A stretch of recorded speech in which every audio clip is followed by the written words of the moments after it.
If you're happy to see the first Sunday in the month of May, I want us to jump to our feet and shout a very big hallelujah. Praise the Lord! Praise the living Jesus. Psalm 149 verse 1, it says, praise ye the Lord and sing unto the Lord a new song. We, the choir of this ministry, we are ending in a song titled, Let Us Sing a New Song. Stay blessed as you listen.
Olúwa ọba ni káyìn bàbá lógo.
Torí Olúwa ọba ni káyìn bàbá lógo.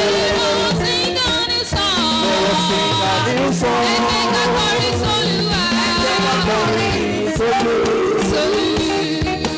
Torí Olúwa ọba ni káyìn bàbá lógo.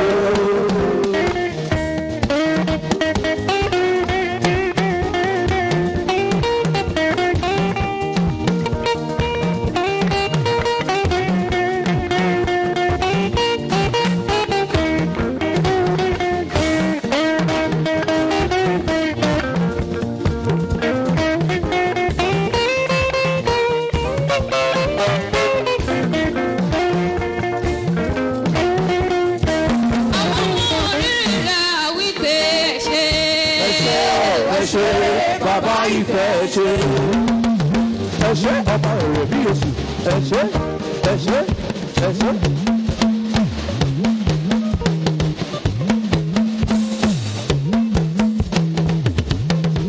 Àwọn ọmọ rírì rẹ̀ wípé ẹṣẹ́ bàbá ìfẹ́ ṣe lórí wa sọ pé ẹṣẹ́ o. Ẹṣẹ́ bàbá ìfẹ́ ṣe.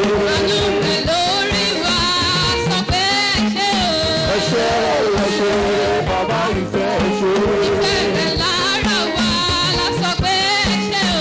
Ẹṣẹ́ bàbá ìfẹ́ ṣe. Tó dájú ní gbogbo ọ̀nà wa sọ pé ṣe o. Ẹṣẹ́ bàbá ìfẹ́ ṣe. Àwọn ọmọ rírì rẹ̀ wípé ṣe. Ẹṣẹ́ bàbá ìfẹ́ ṣe. Dúdú wẹ́líwẹ́lí o, we dey salute o. Ẹṣẹ́ bàbá ìfẹ́ ṣe.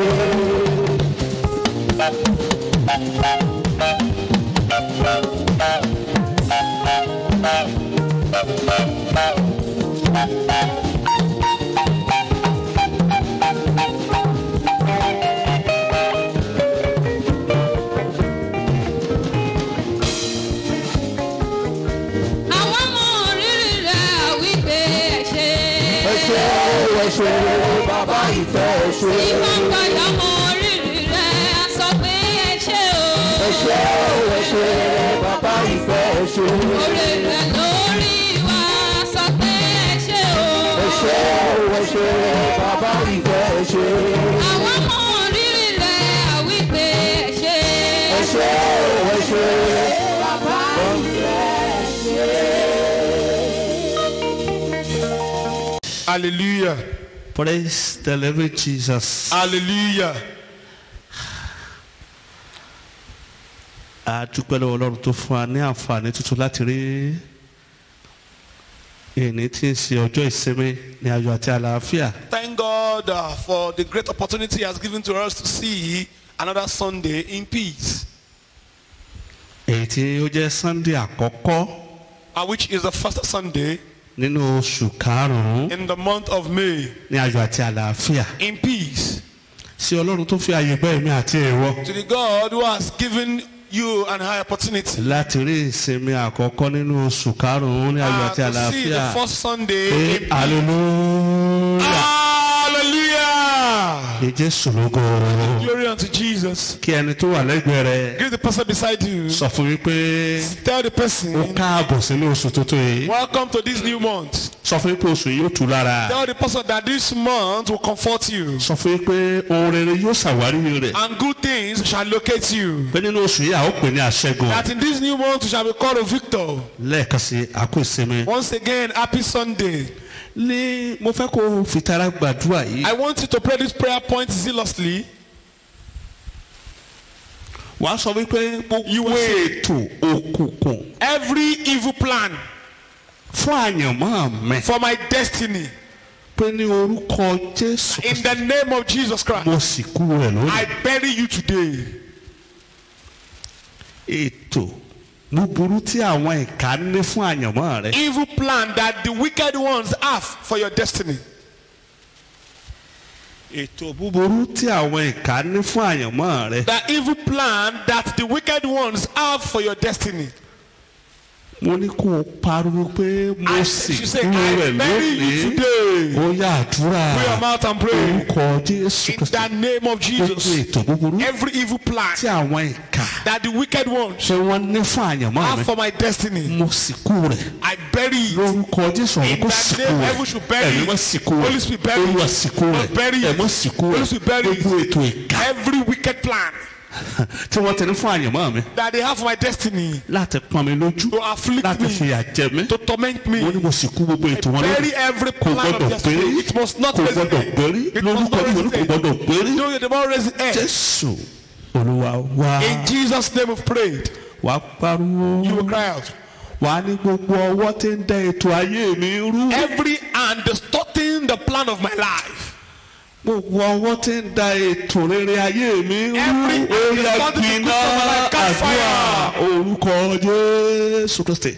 Gbogbo ọwọ́ àwọn ìka owó Every ènìyàn hand búburú of the wicked tí ń da one ètò ayé mi rú. distorting the plan of Mo my sì ń life. tò ló ń dàrú. And I'm planning it, they are Mo sì ń distorting pinnu it. bẹ́ẹ̀ ló ń dàrú. I'm doing they are Ó yá máa distorting gbiná. it. Catch fire. Irú ọwọ́ ìka bẹ́ẹ̀ Such hand catch fire. gbiná. Catch fire. Máa gbiná. Catch fire. Máa gbiná. Catch fire. Máa gbiná. Catch fire. Gbogbo ọwọ́ àwọn ìka. Every hand Ọwọ́ of the ènìyàn wicked búburú ones, hand of the tí ń da wicked ètò ayé mi rú. distorting of my Mo ní kò life. gbiná. Catch fire. Ní orúkọ Jésù tó borí gbogbo In the orúkọ. name of Mo ní the kò Lord, gbiná. catch fire. Mo ní kò gbiná. Catch fire. Máa gbiná. Catch fire. Máa gbiná. Catch fire. Ògo ni forúkọ Olúwa. Glory be to the name of the Lord.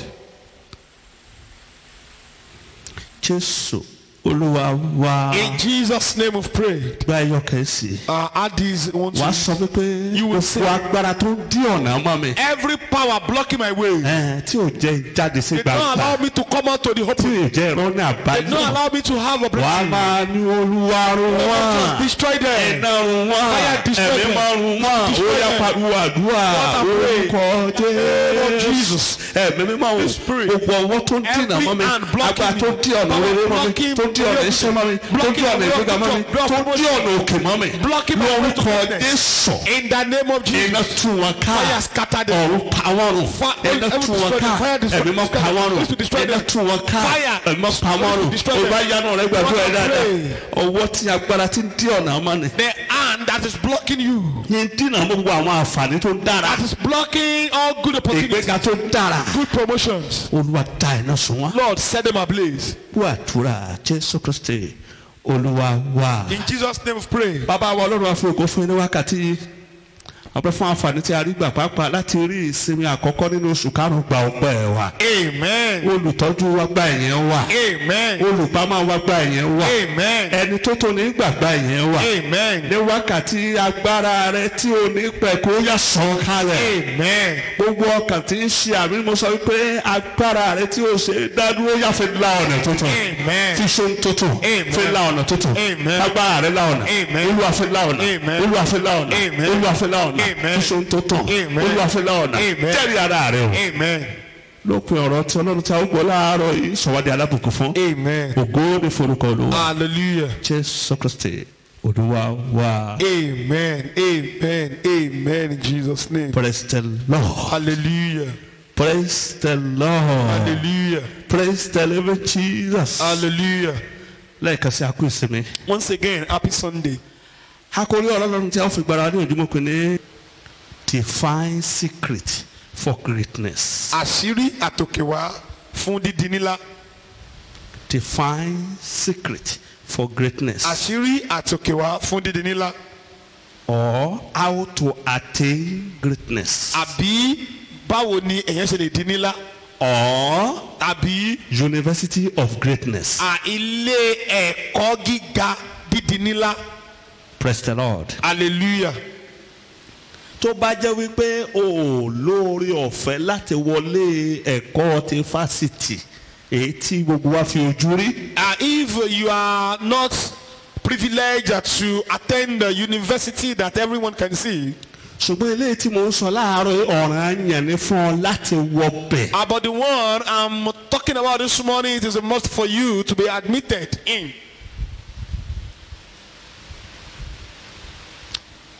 Ó ṣe ní láàánú. It is pitiable. Lóòótọ́ Truly. ilé ẹ̀kọ́ dídi ẹni láì ó tóbi ó sì lè gba ọ̀pọ̀lọpọ̀ àwọn ènìyàn. This university of greatness is so big and it can accommodate many people. Ṣùgbọ́n ìwọ̀nba ènìyàn péréte ló ní ìwé ìgbaniwọlé sí ibẹ̀. But only few people have the admission letter to come in there. Kí hallelujah. Hallelujah.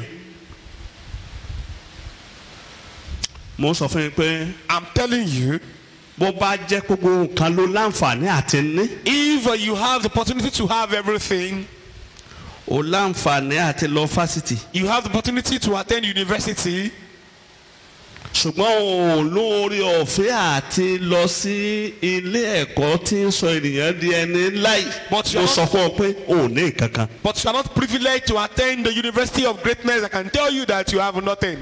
Ààyè wà lókè, ọ̀pọ̀lọpọ̀ ààyè ló wà lókè. There are many opportunities on the top. Ìsàlẹ̀ ni ìjàkadì máa ń wà. It is only at the bottom that you have different issues. Èmi náà gbàgbọ́ pẹ̀lú yín wípé I believe orílẹ̀-èdè with you that- Nàìjíríà ó kún fún ìwà olè àti jẹgúdújẹrá. And Nigeria as a country is full of corruption. Ṣùgbọ́n bó ti burú tó ni. But despite this corruption and graft, Mo mọ̀ wípé I know that JAMB mark ìdánwò ìgbaniwọlé sí fásitì 400 ni. the overall score of UTME is 400. Lẹ́nìyàn bá gba 400 over 400. And if one scores 400 over 400, Mo mọ̀ wípé bí Nàìjíríà ti bó ti burú tó ni wọn ò ní sọ pé kò sí admission fún. I know that despite the level of corruption and graft in this country, such a student will not be denied admission. Ẹ jẹ́ lọ sínú ìwé orin Dáfídì orí ìkọkànléní àádọ́rùn. Let's check the Psalms chapter 91. Ẹ jẹ́ àwọn ẹsẹ̀ kẹrìnlá rẹ̀. Let's check verse Mo fẹ́ 14 kó of it. farabalẹ̀ gbọ́ mi dáadáa lórí ọ̀rọ̀ Ọlọ́run tí a rọ yìí. I want you to pay attention to me very well on this message this morning. Yes. Nítorí tí ó fẹ́ ìfẹ́ rẹ̀ sí mi, nítorí náà ni èmi ó ṣe gbà á, èmi ó gbé e lékè torí tí ó mọ orúkọ mi, ó pe orúkọ mi, èmi ó sì dá a lóhùn. I will set him on high. Èmi ó gbé e lékè. Torí tí o mọ orúkọ mi. Because he hath known my name. In modern day English. Ní àwọn èdè òyìnbó tòde òní. It means I will make him great. Ó túmọ̀ sí wípé màá sọ di ńlá. Praise the Lord. Hallelujah. What is greatness? Kí ni ìtumọ̀ dídi ńlá? Greatness is to be large. Dídi ńlá túmọ̀ sí pé kí ènìyàn kó fẹ̀. Greatness is to be big. Dídi ńlá túmọ̀ sí pé kí ènìyàn kó tóbi. Greatness is to be colossal. Dídi ńlá ó túmọ̀ sí wípé kéèyàn rí dànràndànràn. Greatness is to be abundant. Dídi ńlá ó túmọ̀ sí pé kéèyàn ní nǹkan lọ́pọ̀lọpọ̀. Greatness is to be important. Dídi ńlá túmọ̀ sí wípé kéèyàn kó ṣe pàtàkì. Greatness is to be celebrated. Dídí ńlá á túmọ̀ sí wípé kí àwọn ènìyàn kí wọ́n máa ṣàjọyọ̀ ènìyàn. Greatness is to be eminent. Dídí ńlá ó túmọ̀ sí wípé kéèyàn di ìlú mọ̀ọ́ká. Greatness is to be highly regarded. Dídí ńlá ó túmọ̀ sí wípé kí àwọn ènìyàn kí wọ́n máa buyì fún ènìyàn. Hallelujah. Hallelujah. Greatness is to be large in size and all kinds. Dídí ńlá túmọ̀ sí pé kí ènìyàn kó tóbi ní ojú àti ní gbogbo ọ̀nà. Greatness is to be powerful and influential. Dídí ńlá túmọ̀ sí pé kéèyàn kó lágbára kó sì jẹ́ bọ̀rọ̀ kìíní. Greatness is to be significant. Dídí ńlá ó túmọ̀ sí wípé kí ènìyàn kí ó jẹ́ ènìyàn pàtàkì. Greatness is to be large in quantity and in numbers. Dídí ńlá ó túmọ̀ sí wípé kí ènìyàn kó tóbi ní oye àti ní ọ̀pọ̀. Greatness is to be remarkable. Dídí ńlá túmọ̀ sí wípé kí ènìyàn kó ṣe pàtàkì. Greatness is to be outstanding in magnitude and in degree. Dídí ńlá túmọ̀ sí wípé kí ènìyàn kó yàtọ̀ ní gbogbo ọ̀nà. Greatness is to be superior in quality. Dídí ńlá túmọ̀ sí wípé kí ènìyàn kó ga nípa bí nǹkan ṣe dára sí. Greatness is to be superior in character. Dídí ńlá túmọ̀ sí pé kéèyàn kó ga nípa ti ìwà. Greatness is to be out of the ordinary in degree and in magnitude. Dídí ńlá túmọ̀ sí wípé kí ènìyàn má jẹ́ ènìyàn lásán ní gbogbo ọ̀nà. Gbogbo tí a sọ tí a fi ń sọ pé kí ènìyàn dídí ńlá túmọ̀ sí. Everything we've said that's our attribute of greatness. Ká kó gbogbo rẹ̀ papọ̀. If everything is joined together. Ìtumọ̀ kan tí ó gbòógì tí mo lè mú jáde nínú Bíbélì. The singular meaning that I can bring out in the Bible is that. Ni pé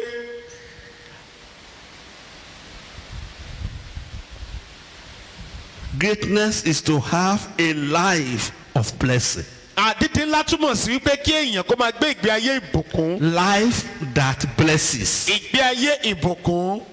Praise the Lord. Hallelujah. Not the life that causes problem and chaos. Kì í ṣe ìgbé ayé tó mú wàhálà àti ìdààmú wá. Ẹ jẹ́ ká wo Psalm number 71 verse 21. Ẹ jẹ́ ká ìwé orin Dáfídì orí kọkànléní àádọ́rin verse 21.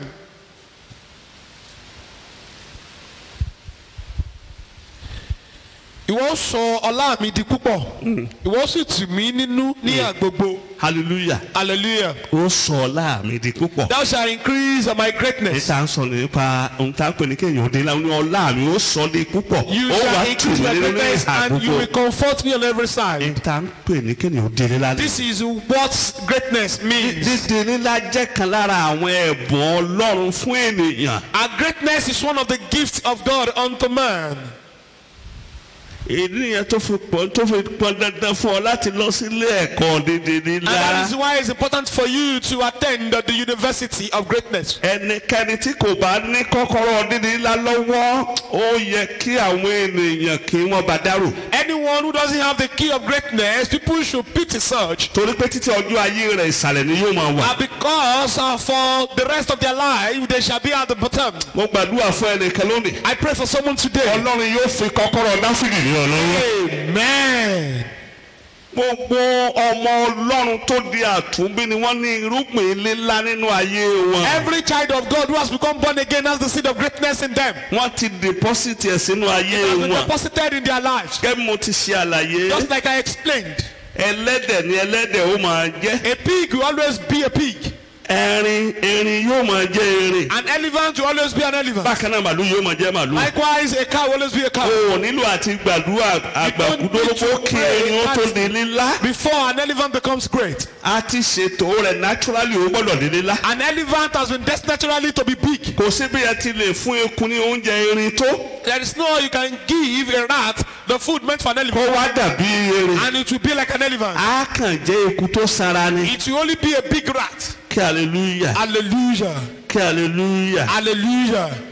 jẹ́ kí n sọ fún ọ. And let me tell you. bí Ọlọ́run tó ní gbogbo agbára lọ́run àti láyé àti Jésù Kristi olùgbàlà wa bá jẹ́ bàbá rẹ̀. If our God who owns the power in heaven and on earth and Jesus Christ our Savior is the Father. irúgbìn líla ń bẹ ní inú rẹ tó ti gbìn síbẹ̀. The seed of greatness is in you which they have planted there. ó sọ nínú ọ̀rọ̀ rẹ̀ wípé. In the word of God it says. orílẹ̀ ó máa jẹ́ ẹ ò ní jẹ́ ìrù. Be the head and not the tail.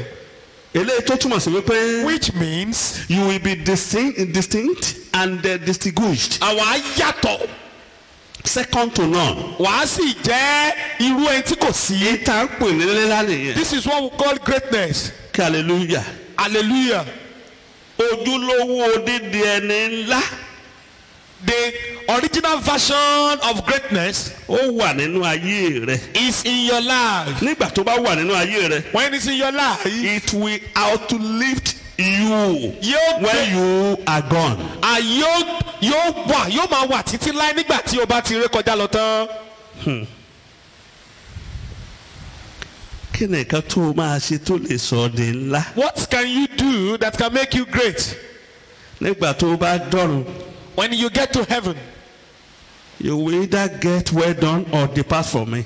nínú kó gbà pé ó kú iṣẹ́ ọmọ ọ̀dọ̀ rere àbí kúrò lọ́dọ̀ mi wo oníṣẹ̀ṣẹ̀ mi ò mọ̀ rí. tí wọ́n bá dẹ̀ fún wọn pé ó kú iṣẹ́. and when you are told well done. ó túmọ̀ sí pé ó ṣe nǹkan kan. it means you have done something. hallelujah. hallelujah. kò sí àwọn ẹni tó di ńlá tí wọ́n ní àwọn ọ̀tá tó le díẹ̀. there is no greater people without a tough enemies. wọ́n dojú kọ ọ̀tá tó le. they face tough enemies. ọ̀tá tó le yẹn gan ló wá mú káwá tó di ńlá sí i. and these tough enemies made them to be greater.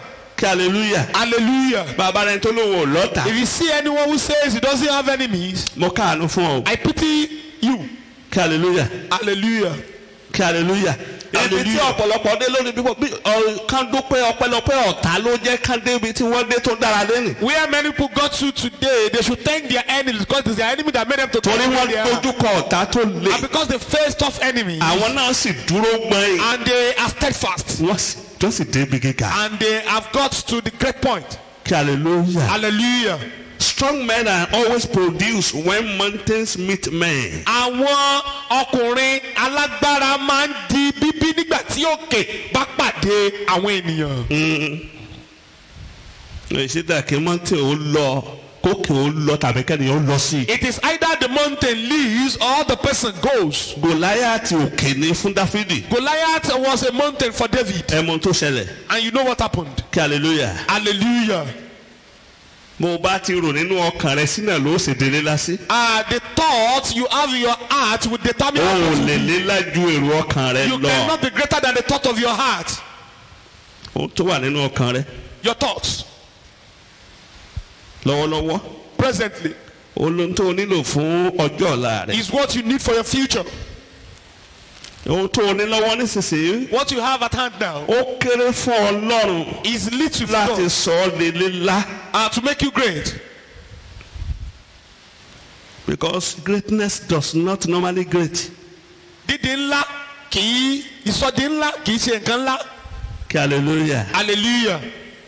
ẹ bá rí ẹnìkan tó kéré lẹ́ni ṣùgbọ́n tó jẹ́ni tó yí jára mọ́ iṣẹ́ tó jẹ́ni tó ṣe déédéé ó pẹ́ bóyá yóò dẹ̀ni ńlá. if you see someone who is little today but is hardworking and diligent very soon the person will become great. Jésù kọ́ wa ní ẹ̀kọ́ kan kọ́ àwọn ọmọ yìí ní ẹ̀kọ́ kan. Jesus Christ taught his disciples. tàbí kí n pè ní principle àwọn àtẹ̀lé tí ènìyàn fi ń délé lá. what I can call the principles of greatness. ẹ já wo ìrere Máàkù orí ìkẹwàá. and let's share the gospel according to St. Mark chapter 10. ẹ jẹ́ ká bẹ̀rẹ̀ láti ẹsẹ̀ ìkẹtàlélógójì. and let's start from verse 43. ṣùgbọ́n kì yóò rí bẹ́ẹ̀ láàrin yín ṣùgbọ́n ẹnikẹ́ni tí ó bá fẹ́ tóbi láàrin yín òun ni yóò ṣe ìránṣẹ́ yín àti ẹnikẹ́ni nínú yín tí ó bá fẹ́ ṣe olórí òun ni yóò máa ṣe ọmọ ọ̀dọ̀ gbogbo yín. The way to be master is to becoming the servant of all. ọ̀nà láti di ọ̀gá ni pé kí èèyàn kó jẹ́ irúsìn àwọn until èèyàn. you prove yourself reliable under somebody. títí dìgbà tí o bá tó fi ra ẹ hàn gẹ́gẹ́ bí ẹni tó ṣe gbẹ́kẹ̀lé lábẹ́ ẹnìkan. ìgbà ẹ̀ náà ẹni ẹlòmíràn tó lè ṣe ìwọ náà. and that is when someone can serve you. ọ̀pọ̀lọpọ̀ ò fẹ́ dúró lábẹ́ pé kó náà dúró lábẹ́ ẹnìkan kó ṣe é kó ṣiṣẹ́ fún kó ṣe ìránṣẹ́ fún wọn fẹ́ dúró. Many people are not ready to serve under people. òmìnira tún di ọlọ̀tẹ̀ nínú ẹni. Some will rather become tàbí kó gbàbọ̀dẹ̀ kó gbógun ti ẹni tó wà lábẹ́ rẹ̀. a rebel, or rather they will compromise and tàbí kó gba nǹkan tó wà lọ́wọ́ rẹ̀ kó lọ lọ́wọ́ gbà kó sá lọ. or they can swindle what the person has in his own àwọn hand. ẹlẹ́fún ní ọ̀pọ̀lọpọ̀ àwọn ẹlẹ́sẹ̀ ọlọ́run tí wọn ò ní bàbá. And that is why you see many ministers of God without father. aláìní bàbá kò sí wọn lóní ìbáwí kankan. They are fatherless. They do not have ohun tó bá wọ ni wọ́n ṣe tí ò They wẹ̀ are sí. doing whatever they like. èmi àgbẹ̀rẹ̀ ìsinmi pépà akúmọ̀mọ́ ojú dídì aṣọ àsọtẹ́lẹ̀ tí ò ṣẹlẹ̀ náà mẹ́wàá á tún máa sọ̀rọ̀. As some will address the press and prophesy 10 times that will not come to pass. And they are shameless. kò sì ṣẹlẹ̀. Things will happen. This will happen. Ojú òsì tí. And they are not ashamed. kí hallelujah. Hallelujah. tó o bá fẹ́ di ẹni dání ọjọ́ ọ̀la. If you want to be great in the future, máa jẹ́ olóòótọ́ sí ẹni tí ó wà lábẹ́ rẹ̀ be lọ́wọ́lọ́wọ́. truthful and faithful to your master presently. kò sí ayé tí ọlọ́run ò ti gbin irúgbìn lílá sínú There rẹ̀. is no life that God has not planted the seed of greatness in. ṣùgbọ́n o gbọ́dọ̀ kíyèsára. But you must be very careful.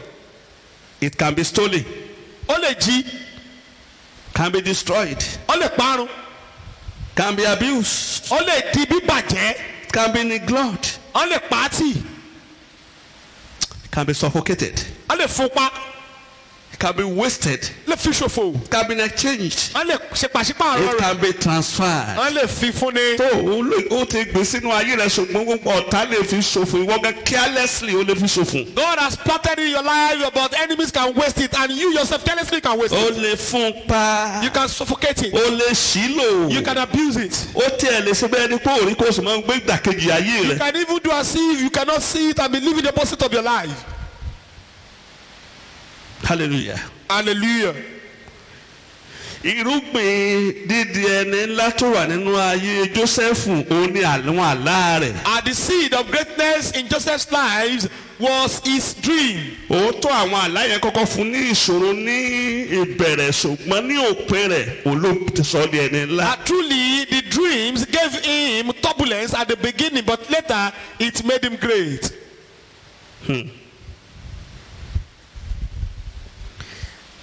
Your key to greatness is something inside of you. Kọ́kọ́rọ́ sí ìgbéga rẹ̀ ó jẹ́ ohun tó wà nínú rẹ̀. tó o bá mú lọ́kùnkúndùn. And if you don't pay attention to it, o lè sọnù. you can misplace it.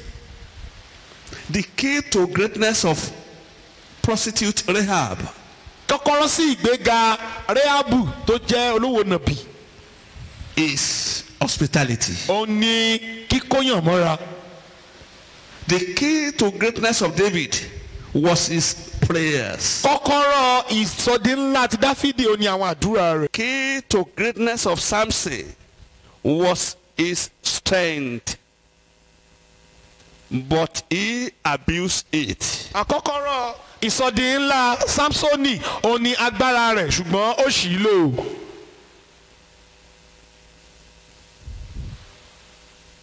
The key to greatness of David is his ability to play his harp, string instrument, to worship and to fight. Àkọ́kọ́rọ́ ìsọdí ńlá Dáfídì òun ni láti lè fọn ohun èlò orin rẹ̀ àti láti lè lo ohun láti fi kọ́ àti láti jà ìjàkadì. The key to greatness of Peter is to trade as a fisherman. Àkọ́kọ́rọ́ ìsọdí ńlá Pétérù òun ni láti ṣe òwò apẹja. We need agbọ́dọ̀ gbàdúrà ká ké lóhùn rárá lónìí. And today we must pray. Ká lè mọ kọ́kọ́rọ́ tí yóò sọ wá di ẹ̀rẹ̀ ńlá. So we can get the key that will make us great. Ṣùgbọ́n mọ̀ dájú wípé Ọlọ́run ti gbin irúgbìn lílá sínú ayé rẹ. But know for sure that God has planted the seed of greatness in your life. Kó mọ̀ bá dàbí ẹni wípé ojú kọ́kọ́rọ́ tìrẹ nù ó wá lọ mú kọ́kọ́rọ́ ẹlòmíràn. So it will not look as if you have misplaced your own key and you have taken someone else's key. ó wá gbé ayé tí kì í ṣe tìrẹ. And you are living another man's life. hallelujah. Hallelujah. mo sọ fún wa dáadáa. I'm telling you, ọ̀pọ̀lọpọ̀ àyè ló wà lókè. there are many spaces at the top. fún àwọn tí wọ́n fẹ́ di lílá. Those who want to be great. fún àwọn tó fẹ́ di lílá. Those who want to be great. mo mọ̀ pé ẹnìkan wà níbí láàárọ̀. I know there is someone here today. tí Ọlọ́run yóò gbé ọwọ́ lílá lé lórí. That God will place the hand of greatness yóò on. sì dé ńlá ní orúkọ And become great in the Jésù. name of Jesus.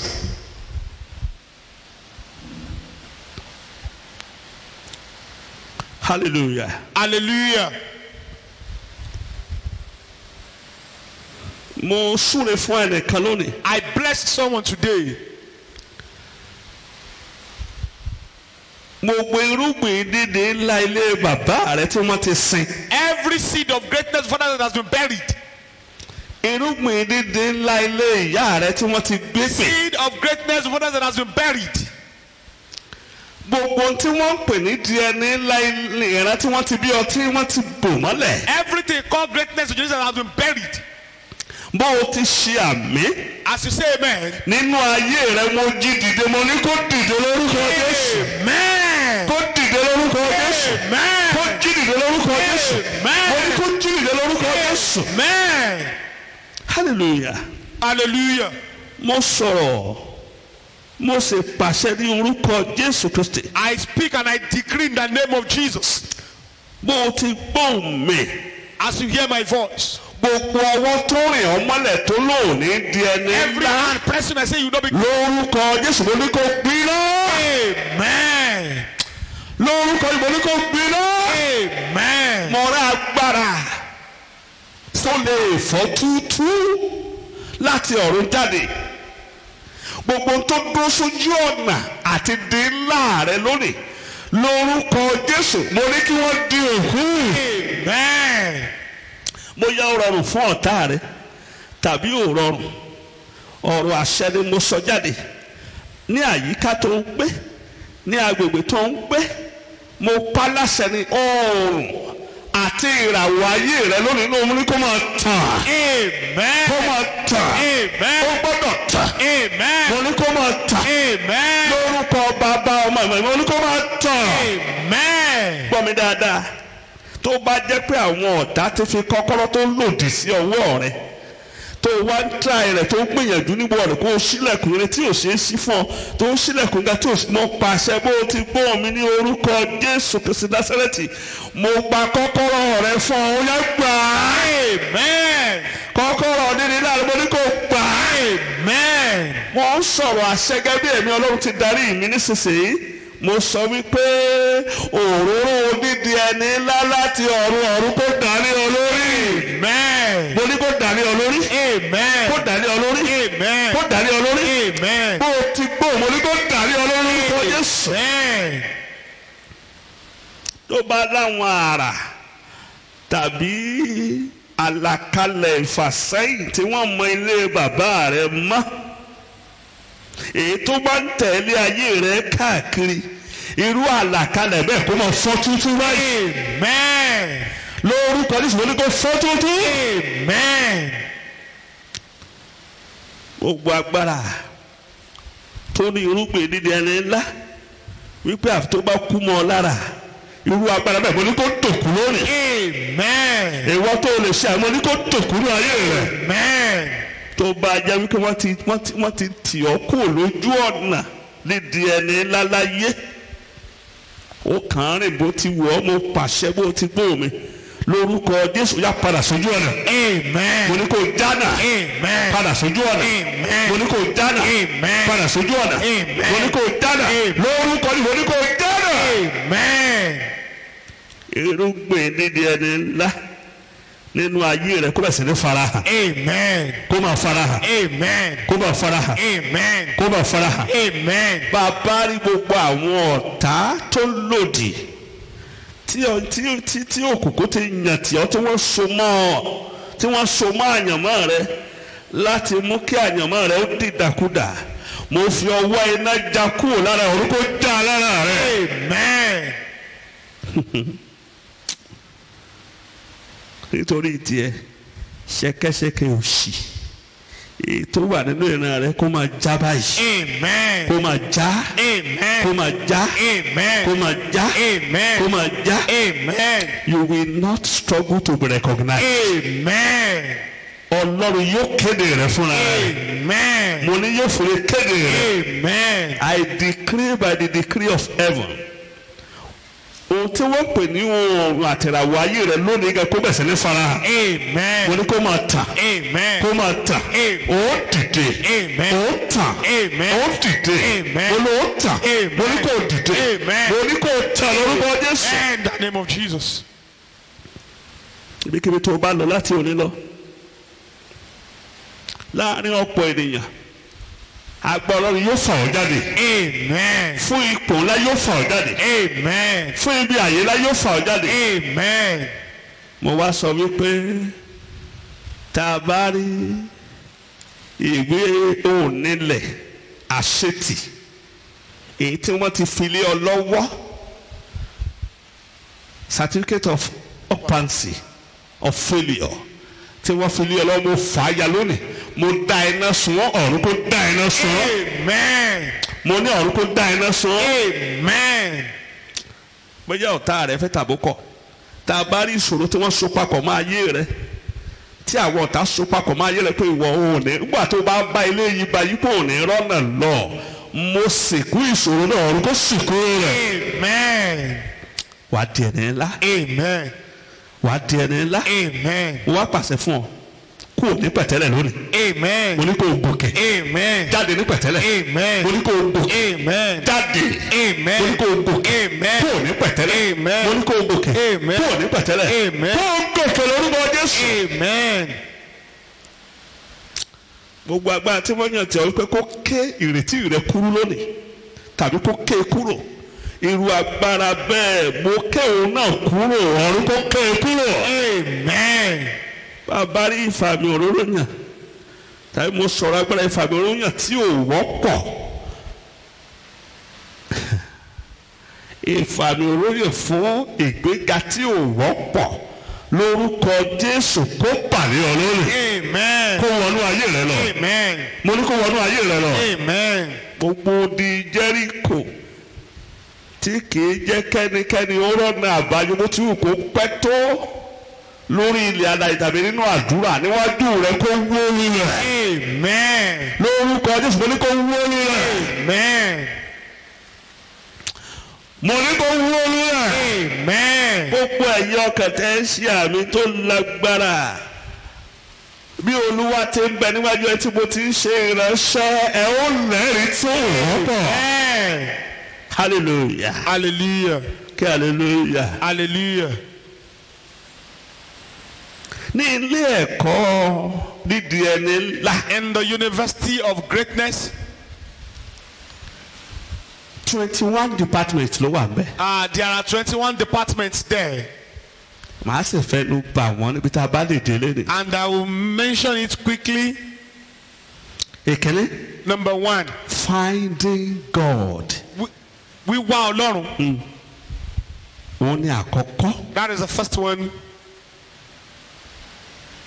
o gbọ́dọ̀ wọ department yìí kó o ṣe paasi. You must be admitted to this department and come out successful. o gbọ́dọ̀ ṣàwárí Ọlọ́run. You must find ó God. ní ẹ wá mi nígbà tí ẹ lè rí mi. Seek me when ye can find me. ẹ pè mí nígbà tí mo wà Call me nítòsí. when I'm near. o gbọ́dọ̀ jẹ́ kí Ọlọ́run ó di ọ̀rẹ́ rẹ. You must make God your friend. ó ní ìgbà tó o bá tó ṣàwárí Ọlọ́run. It is until you identify and locate mo lè God. sọ fún ọ pé o ṣàwárí kankan. I can say that you have not located anything. ó ṣeé ṣe kó o ṣàwárí ìwé ẹ̀rí. It is possible for you to identify. ó ṣeé ṣe kó o ṣàwárí fásitì. It is possible to identify your ó ní university. ìgbà tó o bá tó wá Ọlọ́run rí. It is until you find mo God. sọ fún ọ wípé I tell you that pẹ̀lú ìrọ̀rùn o ò rí kankan. you have not found anything. ó ní ẹ tètè kọ́kọ́ wá ìjọba ọ̀run àti òdodo rẹ̀. Ye first the kingdom of ó lè God tó kó nu wọn funfun fún and other things shall be added unto it. kí hallelujah. Hallelujah. ohun tí gbogbo bíbélì dádílé lórí ni pé ṣíṣe àwárí ọlọ́run. And what the entirety of the Bible is predicated on kí o is sì of dàbí rẹ̀. and be like it. ohun tó gbogbo bíbélì láti Genesis dé Èfihàn túmọ̀ sí nìyẹn. And that is the meaning of the Bible from Genesis to Revelation. kí hallelujah. Hallelujah. o ò ní lè ṣàwárí ọlọ́run tó o bá di àtúnbí. You will not be able to find God if you are not born again. àìmọye ọ̀pọ̀lọpọ̀ tẹ wá sí ilé ìjọsìn There are lónìí. many people coming to church today, gbọ́n wọn àdàtúnbí. but they are not born again. àìmọye pásítọ̀ tí ò dàtúnbí. There are many pastors who are not born again. àìmọye bíṣọ̀pù tí ò There dàtúnbí. are many bishops who are not born again. àìmọye jíò tí ò There are dàtúnbí. many GOs who are not born àìmọye again. àwọn tí ń kọrin tó ń wọ́n dùn tí wọ́n There are dàtúnbí. many choristers who sonorous voices who are not àìmọye born àwọn again. aṣọ́nà tí ò There are dàtúnbí. many ushers who are not born again. àìmọye There are many. àìmọye. There are many. o lè dàtúnbí kó o máa tójọ́ ènìyàn lẹ́yìn kó o jó lófòófó. You cannot be born again and be a backbiter. o lè jẹ́ni tó dàtúnbí kó o já You lágbèrè. cannot be a born again and be a fornicator. Ha. o gbọ́dọ̀ jẹ́ni tó di àtúnbí kó o jẹ́ni tí ń bínú bí wèrè tí ò sẹ́ni tí ò lè tù ọ́ lójú. You cannot be a born again and be angry fiercely. You can't be born again and be a salty. O ò lè jẹ́ àtúnbí kò dẹ̀ máa bẹnu àtẹ́lu ni. kó o máa sọ̀rọ̀ burúkú sí ènìyàn. You will be insulting people. Hallelujah. Hallelujah. You must have Bible salvation. O gbọ́dọ̀ ní ìgbàlà inú Bíbélì. tó o bá dàtúnbí You are not born again. o lè jẹ́ ntọ́lọ́run fẹ́ kó o You jẹ́. cannot amount to what God has destined you to be. department kejì. The second department. You must marry the right person. O gbọ́dọ̀ fẹ́ ẹni tó tọ́ fún ọ láti fẹ́. This will determine 90% of your success or sorrow. Eléyìí ó sọ ìdá 90% nípa àṣeyọrí rẹ tàbí ìbànújẹ́ rẹ. Second thing after hellfire Ohun is ìkejì wrong marriage. àlẹ́yìn ọ̀run àpáàdì ó ní ìgbéyàwó búburú. tó o bá fẹ́ni tó yẹ kó o fẹ́. If you marry the right person, mo sọ fún ọ pé ìdá 90% àṣeyọrí tàbí ìbànújẹ́ ló ti ṣe. I can tell you that you have done 90% of your success or sorrow. Hallelujah. Hallelujah. tó o bá fẹ́ ènìyàn nítorí pé ó rẹwà tàbí o fókun tàbí nítorí pé ó rẹwà. If you marry someone because he is handsome or she is beautiful, ó túmọ̀ sí pé o ra ilé torí ọ̀dà tí wọ́n fi kù. it means you have bought a house because of the paint. Hallelujah. Hallelujah. màá kọ́kọ́ sọ fún ọ pé ó yẹ kó o mọ ohun tí Ọlọ́run fẹ́ fi ọ́ dá ohun tó ní kó o wá ṣe láyé kó o tó yẹn ẹni tí ó bọ̀ ọ́ gbé papọ̀. At first, I will tell you that it is better for you to know what God has destined you to be on earth before you choose the person that will live with bóyá you. yóò lè bọ́ ọ ṣiṣẹ́ yẹn papọ̀. And maybe the person will be able to do the work with you. bóyá yóò ràn ọ́ lọ́wọ́ àbí ò ní ràn ọ́ lọ́wọ́. Maybe the person will help you or not. ọ̀pọ̀ ti ní deficit wife tàbí deficit husband á jẹ́ gbèsè. Many have a deficit husband or deficit wife. ń á jẹ́ gbèsè ìyàwó á jẹ́ Deficit òwúlò fún husband, kankan. deficit á kàn wife. wà ń bẹ̀ náà ní. They are just good for nothing. They are just there. adásínilọ́rùn obìnrin ọ̀dọ́gbọ́. And they are just useless as anything you can ever think of. kò lè contribute nǹkan tó positive sí láìfún rẹ̀ á They kàn wà cannot bẹ́ẹ̀. contribute àbí ó anything bá dá gbèsè to sí your Ọlọ́run. life. The best they can do is to create debt for you. kí hallelujah. Hallelujah. ìkẹta. The third one. You must aim beyond what you are capable of. A gbọ́dọ̀ máa ní àfojúsùn ju ohun tí agbára wa ká lọ. kí hallelujah. Hallelujah.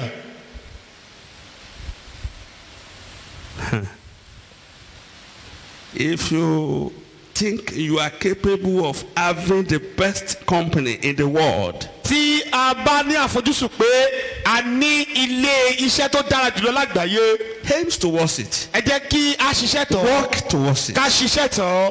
kí hallelujah. Hallelujah. ìkànnì. Number 4. Enter the school of hard work. àwọn ilé ẹ̀kọ́ ṣíṣiṣẹ́ kárakára. Enter the school of hard work. wọlé sílé ẹ̀kọ́ dídára mọ́ṣẹ́ àti ṣíṣiṣẹ́ kárakára. That is, you should be diligent. ó túmọ̀ sí wípé o gbọ́dọ̀ ṣiṣẹ́ kárakára. Àwọn àtijọ́ ni wípé kó káwọ́ mọ́yà kó máa sọ pé Olúwa rọ̀jò mọ́là láti ọ̀run sọ̀kalẹ̀. In the olden days they used to fold their hands and say, Lord, send that manna. Jẹ́ sọ fún ọ. Let me tell you. Manna ti parí sí aginjù. Manna had ended in the wilderness. Òfin tuntun tẹ wà tí Ọlọ́run gbé àdàkalẹ̀ tuntun wà tí Ọlọ́run gbé kalẹ̀. There is a new principle established by God. Ó ní ọwọ́ tí ò bá ṣiṣẹ́ kò yẹ kó jẹun. Any hand that does not work is not fit to eat. Kọ́ bí ènìyàn ti ń fi ọwọ́ rẹ̀ ṣiṣẹ́. Learn to work with your hands. Eléyìí yóò mú ọ lọ sí ohun tí mo pè ní ibi agbára. Corridor of power. This will take you to what I call ibi agbára. Ọlọ́run kórìíra ọwọ́ tó bá dilẹ̀. God hates an idle hand. Ó sì ṣòro fún ọwọ́ tó dilẹ̀ láti ṣe rere. And it is difficult for an idle hand to prosper. Ẹ̀bùn tó dára jù tí Ọlọ́run lè fún ẹni tó bá yọ̀lẹ. The greatest gift that God can give to a lazy man is to make him more poorer. ó ní láti jẹ́ kó máa jẹ́ olòṣì sí. Kó bàa lè tètè kú kókóra rẹ̀ kó orí ilẹ̀ ayé. And so he can die on time and leave the surface of the earth.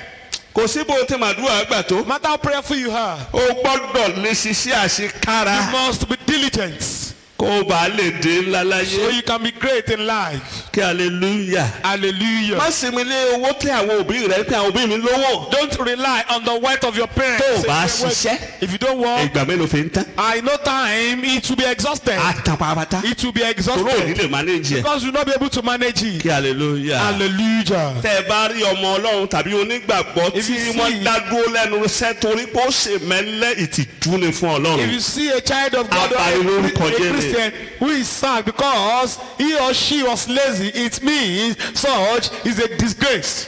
Kí hallelujah. Hallelujah. Kí hallelujah. Hallelujah. Ìkarùn-ún. Number 5.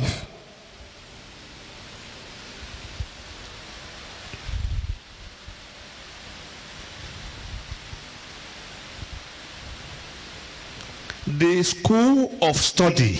Ilé ẹ̀kọ́ kíkà ìwé. The school of study. Ilé ẹ̀kọ́ kíkà ìwé. Be a reader. Jẹ́ ẹni tó ń ka ìwé. There is nothing that can take the place of knowledge. Kò sóhunkóhun tí ó lè gba ipò ìmọ̀. No man can rise above the level of his knowledge. Kò sí ẹnikẹ́ni tí ó lè tayọ ju ìpele ìmọ̀ tó ní lọ. What you know is what you have. Ohun tí a mọ̀ ni ohun tá a ní. What you know is what you have. Ohun tí a mọ̀ ni ohun tí a ní. Show me a man that is truly great. I will show you a man that is learned. Àfi ọkùnrin kan tó di nílá hàn mí, èmi á sì fi ènìyàn kan tí ó jẹ́ ẹni tó ń ka ìwé hàn. Láàárín ẹni tó ṣàṣeyọrí àtàláṣetì ìwé ló pín wọn níyàwó. Between a prosperous fellow and a failure, the difference between them is learning. Not knowledge acquired, but knowledge applied. Kì í ṣe ìmọ̀ tí wọ́n gbà ṣùgbọ́n ìmọ̀ tí wọ́n múlò. Rọ́pọ̀lọpọ̀ ló ka orí ní orújọ ṣe tí òun ló ń gbòòrò. And many people are well read now but they are useless out there. They contribute sí economy. They cannot contribute to the economy. Lè ran àwọn èèyàn They lọ́wọ́. cannot help people. Kí hallelujah. Hallelujah. Àwọn máa ń gbé certificate kiri pé àmì graduate àmì graduate. Certificate àmì graduate. Mo kàwé gboyè. Mo lọ nursery and primary gan wọn nígbà. Even if they go to nursery primary school they will not Wọ́n á ní employ them. sẹ́ẹ̀rẹ̀ ò sí ń bí. You say your work is not here. Kí hallelujah. Hallelujah. Wọ́n ní àwọn èèyàn bẹ́ẹ̀ lè sọ pé àwọn èèyàn mi parun nítorí pé wọn ò ní ìmọ̀. The Bible says my people perish for lack of knowledge. Knowledge is power. Ìmọ̀ jẹ́ agbára. When you stop reading, Nígbà tí a bá dẹ́kun àti you máa are kàwé, dead. ẹnìyẹn ti dòkú. arákùnrin kan A òyìnbó man, kan a white man, extremely racist. tó jẹ́ ẹ ti fi àwọ̀ bú ni ẹlẹ́yàmẹ̀yà. ó ní wẹ́ ó ní ní ti òun o As for me, títí láì ní òyìnbó yóò máa ṣàkóso lórí aláwọ̀ dúdú. forever the white will always rule over the black. ó ní kìnìdí. Why? ó ní information tẹ́ ẹ bá fẹ́ fi pamọ́ fún aláwọ̀ dúdú ẹ kọ sínú ìwé ó ní kò ní kà láéláé. Any information you want to hide from the black, just put it into writing. And we don't read it. àfi kó máa jó. They'll be dancing. kó lo gbogbo method gbogbo stepping jó. Different dancing ó máa steps. làágùn bọ̀rọ̀. Be sweating. kò ní ìwé kà. They don't have time to read. àyè kó máa wo fíìmù kó máa káàkiri. For them to watch African Magic and watch everything going around. kò ní kankan kà. They have nothing to study. ẹlòmíì bẹ́ẹ̀ bá dé pé ìwé wo ló wà lé rẹ̀. So we ask them which book is bíbélì Bible àti ìwé àdúrà. and prayer book. ọ̀tán That's all. kò ní ìwé tó lè kà. You don't have any book to read. mo rọ̀ ọ́. I implore you. try to inculcate the reading habit or culture. Àgbìyànjú láti ní ìwà àti máa ka if ìwé. you want to be great. Tó bá fẹ́ di nílá. ìbéèrè gan ni ó ní kó sa ipá láti rí i pé ìwọ náà ó lè kàwé kó lè kó nínú ìtìjú study for not to be ashamed. Àkàwé kí o lè kúrò nínú ìtìjú kójú má bàa tì ọ́. Daniel sọ wípé. Daniel said. ó ní I understand by the books. Ó ní mo ní òye nípa ìwé. bẹ́ẹ̀ náà ni Paul apostle. Same thing Apostle Paul. òun náà ń lọ pẹ̀lú ìwé. Wins with knowledge. ó yẹ gẹ́gẹ́ bí ẹni tó fẹ́ dé at least ó yẹ kó o lè ka ìwé márùn tó ṣe pàtàkì ní ọdún kan. Someone who wants to be great must be able to read at least 5 important books in a year. ìgbé ayé ọ̀lẹ gbọ́dọ̀ kúrò nínú ayé rẹ. The life of laziness must depart from your life. ó gbọ́dọ̀ kúrò. It must depart. ó gbọ́dọ̀ kúrò. It must depart. yóò dára fún ọ lórúkọ Jésù. Amen. mo ní yóò dára fún ọ lórúkọ Jésù. Amen. a ó tẹ̀síwájú. We shall continue ọ̀sẹ̀ tí ó ń bọ̀. by next week. màá tẹ̀síwájú pẹ̀lú rẹ̀. Continue láti lè parí rẹ̀. to complete it. àwọn dìpámẹ́ǹtì yẹn. The department. mọ́kànlélógún ni. They are 21. ṣùgbọ́n mo dá dúró ní márùn báyìí. I stop at number 5. a ó tẹ̀síwájú ní ọ̀sẹ̀ tó Shall bọ̀. continue by next week. yóò dára fún wa lórúkọ Shall be Jésù. well with us in Jesus' name. ẹ jẹ́ àtètè dúró fún Let us rise to our feet for prayer. kọ́kọ́ tẹ orí rẹ bá. First, bow down your head. ìtìjú ni fún ọmọ aláṣọ tí ń rí ìhòòhò. It is disgraceful for someone who has many things but lack. ìtìjú ni fún ọmọ ẹlẹ́ran tí ń jẹgun ẹran. It is also a shame for child of a meat seller to be eating bones. mo sọ lẹ́ẹ̀kan. I said the other time, ọlọ́run ti gbẹrúgbìn dídí ẹni lásìnù rẹ̀. God has planted the seed of greatness in ṣùgbọ́n torí you. pé o careless. But because you are careless, ọ̀pọ̀ ti sọnù. many people have lost it. ọ̀pọ̀ ti fi ṣòfò. Many have wasted it. wọ́n ti fún un pa. It has been suffocated. ọ̀pọ̀lọpọ̀ ló jẹ́ wípé eléyìí tiẹ̀ gan-an. ó kàn ignore ẹ̀ ní. Even many have ignored theirs. ó kàn kó ká sí. They don't even ó look dẹ̀ at gbé it at all. dàkejì ayé And rẹ̀. they are living the dilemmas of their life. ẹlòmíì kọ́kọ́rọ́ tó yẹ kó fi gòkè síbi ńlá. Some, the key that they should Ó ju tiẹ̀ lẹ̀. greatness, they drop it. tẹni ẹlẹ́ni ló mú lọ́wọ́. And they are holding the one that belongs to ọwọ́ someone ń tẹ́ra else. ẹ̀sà. They are trying it. ọwọ́ ń tẹ́ra ẹ̀sà. Trying kò it. sáà sílẹ̀kùn. Still is not kò open. sílẹ̀kùn á ní I'm struggling. I'm mo travel lọ báyìí. Travel to mo lọ Èkó. Travel to mo ti lọ Ìbàdàn. Been to Ìbàdàn. kọ́kọ́rọ́ ló gbé You lọ́wọ́. are holding another man's key. eléyìí tí ẹ ò sí lọ́wọ́. And your own key is not Sọ with fún you. Ọlọ́run. Tell God, Olúwa dáríjì. Lord help me. gbogbo ibi tí mo ti fọwọ́ ara mi dára mi dúró. Everywhere I've stopped myself by myself. tí mi ò di ẹni And ńlá. I have not become great. Olúwa dáríjì. Lord forgive me. fi ẹ̀jẹ̀ rẹ wẹ̀ mí. Cleanse ó me yá of your pariwo blood and àdúrà.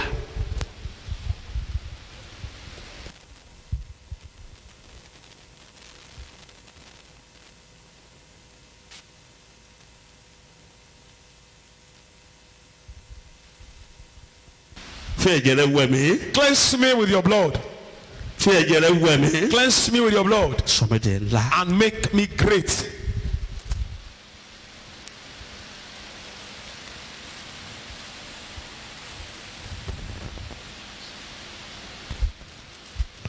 Àdúrà Jésù Kristi Olúwa wa. In Jesus' name we pray. Gbàgbọ́ àwọn àdúrà yìí. Let's pray this prayer point. Sọ fún Ọlọ́run. Tell God. Irúgbìn lílá mi tí mo ti sọnù láti inú oyún. My seed of greatness that I have lost right from the womb. Wà á pariwo. You will cry out. Ní orúkọ Jésù. In the name of Jesus. Ṣàwárí mi. Locate me. Wáyé mi kàn ó yá àdúrà. Orúkọ Jésù. Irúgbìn My ẹni ńlá seed of greatness tí mo ti sọnù. that I have lost. Tí ọ̀tá ti gbà. That the enemies have Tí wọ́n ti taken jí and stolen láti inú oyún. right from the womb. Olúwa gbà fún mi. Lord, recover it. Fi ọwọ́ iná gbà fún mi. Fight for me on the Fi ọwọ́ fire. líle gbà With a fún mi. mighty hand. Fi ọwọ́ iná gbà With fún a mi. fire. Fi ọwọ́ líle gbà With a fún mi. mighty hand. Mo láwọn irúgbìn mi. My seed. Irúgbìn lílá My mi. seed of greatness. Irúgbìn lílá mi. My seed of greatness. Irúgbìn tí ń sọ ní My lílá. seed that makes one Èyí tí great. mo sọnù. That I lost. Láti inú oyún Right wá. from the womb. Ó yá bẹ̀sẹ̀ nígbà ṣàwárí rẹ̀. Locate me. Ọwọ́ Olúwa wà kàn. Hand will locate. Ṣàwárí rẹ̀. Locate it. Darí rẹ̀ sí mi. Send it to Dá a me. padà fún mi. Recover it. Dá a padà fún mi. Give it to me. Pẹ̀lú ọwọ́ agbára tó àdúrà ẹ̀jẹ̀ níṣòro. Dá a padà fún mi. Recover it for me. Gbọ́ àdúrà Jésù Kristi Olúwa wa. In Jesus' name we pray. Gbogbo àjàgà ojú kan ṣoṣo. Every yoke of stagnancy. Ẹ máa fọ́. Break. Ẹ fọ́. Ó yá pariwo àdúrà. Orúkọ Jésù Kristi. Ẹ̀yin àjàgà ojú kan ṣoṣo ní kí ẹ Every máa yoke of fọ́. stagnancy. Break. Lórí ayé mi From my fọ́. life. Break. Máa fọ́. Break. Máa fọ́. Break. Máa fọ́. Break. Máa fọ́. Break. Máa fọ́. Break. Gbọ́ àdúrà Jésù Kristi Olúwa wa. Jesus' name we pray. Ògo mi padà wálé ó wá jọba. Ògo mi padà wálé ó wá jọba. Ògo òwúrọ̀ kò ní tọ̀sán lọ́wọ́. Ògo ọ̀sán o kò má bàtà lẹ́dọ̀gba. Ògo mi padà wálé ó wá jọba. Ògo mi padà wálé ó wá jọba. Ògo mi padà wálé ó wá jọba. Torí ògo òwúrọ̀ kò ní tọ̀sán lọ́wọ́. Ògo ọ̀sán o kò má bàtà lẹ́dọ̀gba. Ògo mi padà wálé ó wá jọba. Hallelujah. Sọ wípé Say, ìwọ ògo mi. you my glory. Ìwọ orí mi. You my head. Dìde. Arise Tẹ̀ mọ́lẹ̀. and shine. Tẹ̀ mọ́lẹ̀. Shine. Ó yá pariwo àdúrà. Orúkọ Jésù Kristi. Ìwọ ògo mi. Ìwọ orí mi. My head. Orúkọ dìde. Arise. Lórúkọ Jésù. In the name of Máa Jesus. tẹ̀ mọ́lẹ̀. Shine. Máa tẹ̀ mọ́lẹ̀. Shine. Máa tẹ̀ mọ́lẹ̀. Shine. Ògo mi tẹ̀ mọ́lẹ̀. My Orí glory mi tẹ̀ shine. My mọ́lẹ̀. head shine. Ògo mi tẹ̀ mọ́lẹ̀. My glory Orí mi shine. tẹ̀ mọ́lẹ̀. My head Ògo mi shine. tẹ̀ mọ́lẹ̀. My glory Orí mi shine. lórúkọ My Jésù head tẹ̀ shine. mọ́lẹ̀. Lord Jesus, shine.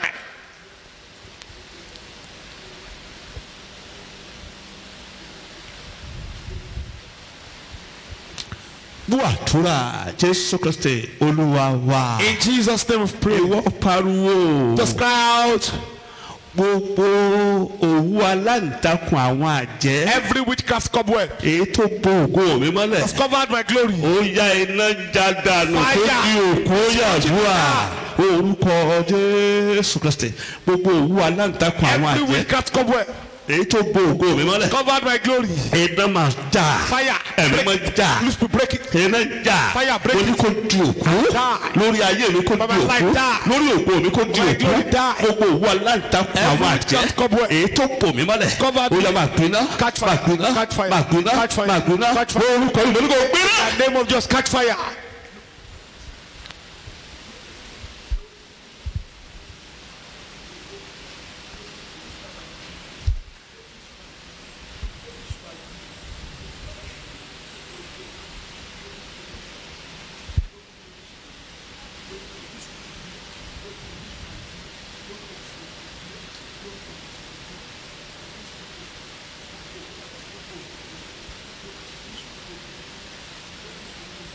Gbọ́ àdúrà Jésù Kristi Olúwa wa. In Jesus' name we Wàá pray. gba eléyìí. You pray this one. Gbà dáadáa pẹ̀lú ìtara. Pray it very well, zealously. Gbà dáadáa. Pray it very well. Àwọn kan ní ìrìn ọ̀run rárá. Òjò lélẹ́yìí. As some say, hey, did you from the call rain? Wàá No, sọ wípé you say, òjò ìgbéga. rain of promotion. Òjò dídi ẹni ńlá láti ọ̀run. Rain of greatness. Ó yárọ̀ lórí ayé mi àdúrà. Orúkọ Jésù. òjò ìgbéga Rain of promotion. òjò dídí ẹni Rain ńlá of greatness. máa rọ̀ lórí ayé Fall mi upon my life. máa rọ̀ lórí ayé Fall mi upon my life. bombard my life máa rọ̀ lórí ayé mi máa rọ̀ lórí ayé mi Bombard my life. òjò ìgbéga Rain of promotion. òjò dídí ẹni Rain ńlá of greatness. máa rọ̀ lórí ayé mi Bombard my life. rọ̀ lórí ayé mi Bombard my life. rọ̀ lórí ayé mi Bombard my life. rọ̀ lórí ayé mi Bombard my life. rọ̀ lórí ayé mi Bombard my life. kémi náà ó kò ní kò kà So, kémi náà ó di I ẹni will move ńlá forward, I'll become máa rọ̀ great. lórí ayé mi. Bombard my life. gbàdúrà yẹn dáadáa.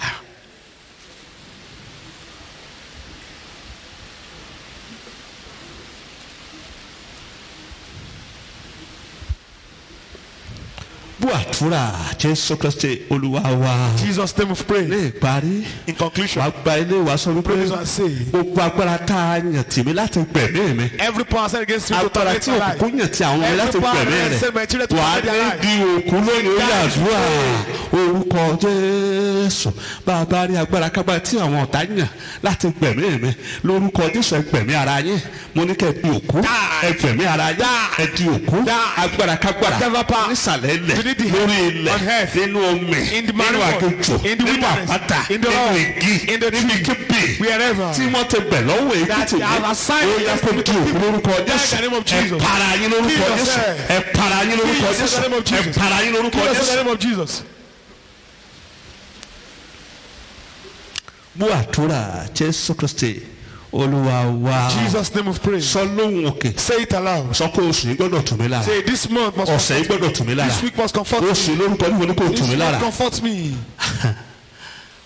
oṣù yìí tù mí lára This month ọ̀sẹ̀ yìí comfort tù mí lára ó yá pariwo àdúrà and pray. orúkọ Jésù Ọlọ́run aláàyè oṣù yìí jẹ́ ó tù mí lára Month ọ̀sẹ̀ yìí kò tù mí lára This week comfort mo me. ní kò sùn yìí kò tù mí lára Comfort me this ọ̀sẹ̀ yìí week. kò tù mí lára Comfort me this week. jẹ́ kí n rí ire ńlá Let me see great darí ire goodness. sí mi Send goodness on gbé mi me. ga lọ́pọ̀lọpọ̀ Lift me up. ògo ni forúkọ Olúwa In the name of the Lord. Jésù Kristi Olúwa wa. Jesus' name of praise. bàbá wa Ọlọ́run á fi ògo fún aṣọ pé ṣe lọ́pọ̀lọpọ̀ Olúwa gba ọpẹ́ wa. Amen. gbogbo ọkàn tí ń ṣe àmì agbára láti dé lákòógbà lọ báyìí. Amen. irúgbìn ńlá rẹ tó o tẹ sọ̀rọ̀ mo ní kó gbà á padà. Amen. pẹ̀lú iná gbà á padà. Amen. gbà á padà. Amen. gbà á padà. Amen. gbà á padà. Amen. ìwọ tó o lè ṣe àmì láìmí kékeré kó jáde nínú ayé rẹ.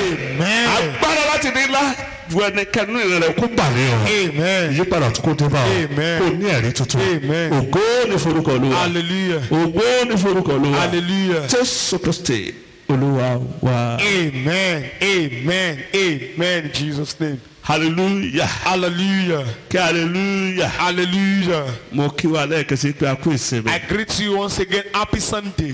bí Olúwa ti ń bẹ tí ẹ̀mí rẹ̀ ń As bẹ God lives and His Spirit is ó sì alive. á tù ọ́ lára. Amen. wàá rí ọwọ́ agbára Ọlọ́run. Amen. ire tó tọ́ sọ nínú oṣù yìí yóò tẹ̀ ọ́ lọ́wọ́. Amen. ọ̀sẹ̀ tuntun yìí á sì tù ọ́ lára. Amen. bẹ́ẹ̀ ni yóò rí. Amen. Jésù Olúwa wa. Amen. Amen. Amen. gẹ́gẹ́ mo ti ń sọ fún wa ní ọ̀pọ̀ Just like ìgbà I've been telling you most times. ohun tí ìjọba orílẹ̀-èdè gbogbo ayé ti wà ní ipò wàhálà pẹ̀lú àjàkálẹ̀ àrùn báyìí. The government of all the countries of the world has in trouble with this pandemic. mo gbàgbọ́ ní orúkọ Jésù pé láìpẹ́ But I Ọlọ́run yóò ṣe nídìí kúrò lórílẹ̀-èdè wa Amen. yóò sì ṣe nídìí kúrò lórílẹ̀-èdè ayé Amen. ṣùgbọ́n gbogbo àwọn tẹ́lẹ̀ ká ṣe òní ká ẹ jẹ́ ká ṣe Let us do everything we have been told to do. kò ní wọlé wa Amen. a ò ní bá wọn gbóòórùn rẹ̀ Amen. ara yóò tù wá yóò tù àwọn ọmọ wa Amen. bẹ́ẹ̀ ni yóò rí Amen. Jésù Olúwa wa Amen. Amen. Amen. lẹ́ẹ̀kan sí àkóso.